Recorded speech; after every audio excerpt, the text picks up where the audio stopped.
Bonjour, les jours de la semaine.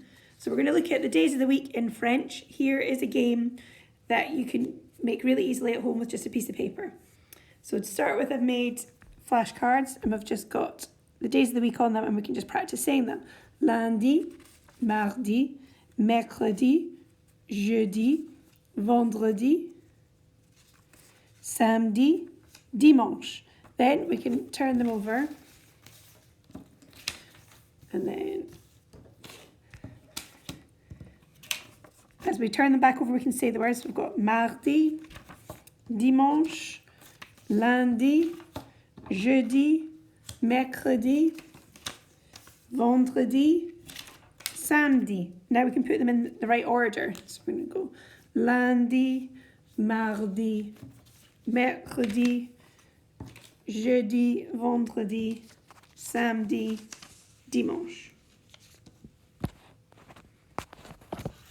Okay, if that's quite simple, what you could then do is you could get your day of the week and you could cut up the letters and then you could have a go at trying to put it back together. So I think this one is going to be lundi. So